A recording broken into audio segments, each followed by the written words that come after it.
My name is Sophie Shear. I have been coaching singers and worship leaders for about 11 years, I guess now.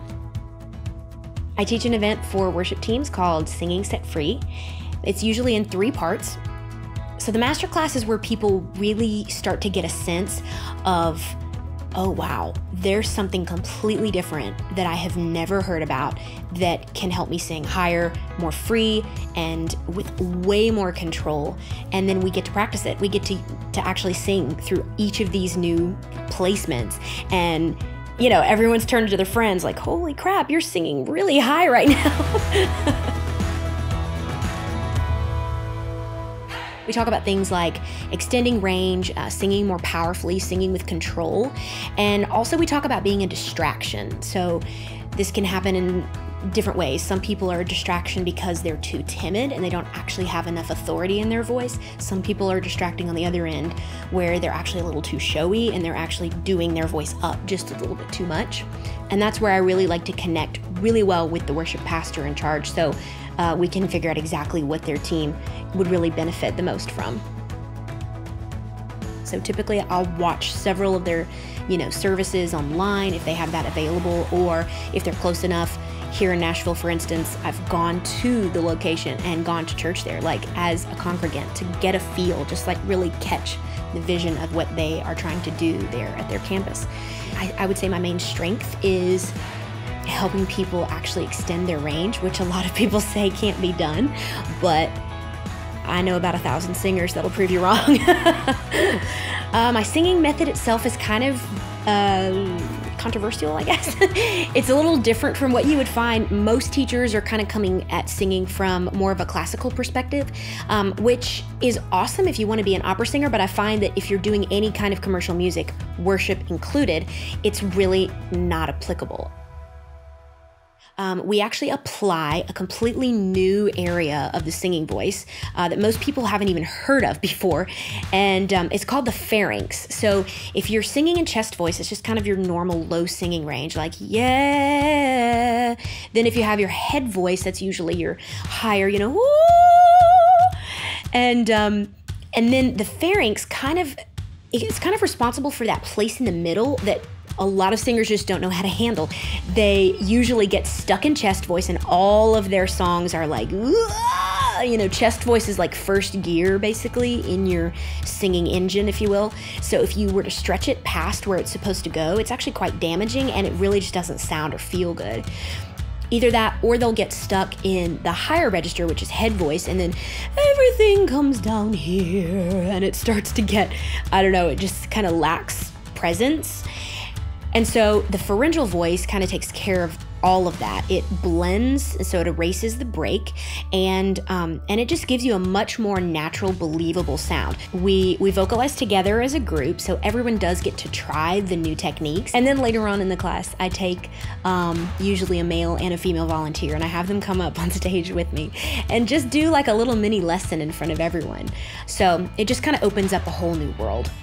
And then the second part is where I stay on after the class, and I just work individually with anyone who wants to get a private lesson while I'm there in town. Some churches opt to just do the master class and the private coaching. Some churches decide to pay for all of their team members to have a private session, and then some prefer to have the individual pay for their own. When I sit across from these people, it's, I just get a chance to really connect with them on a very, very personal level. And we talk about, their insecurities. We talk about their physical issues. We work through a section of a song if needed. That is so important for someone's personal breakthrough, not just physically, but also just to have someone that noticed their problem and noticed what they were struggling with and went, guess what? I have something for that. It's just, they feel so seen and known and valued. It's so powerful. And then the third part is kind of optional, but it's actually one of my favorite parts, is where I stay on and lead worship with the team. So that's really great because I've developed, these relationships with everyone, and it's just kind of nice because we get to be on even playing field after them getting coached, and just I love the fact that they can see an example of how to use certain techniques in an actual worship setting. And it just helps to kind of solidify what they've learned instead of, okay, I've had a lesson, now I'm gonna forget everything you said tomorrow. I really hope that when people walk away from this event that they feel free.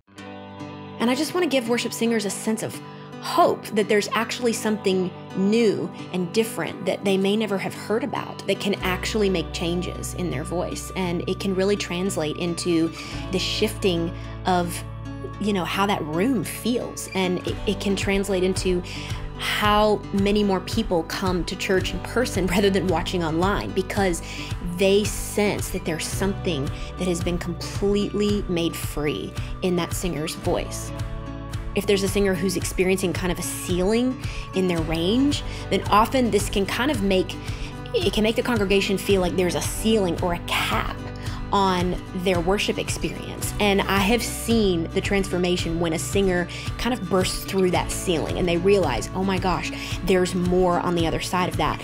And just to feel the difference in the room, like worshipers are being set free because the singer was set free physically with something that was really holding them back.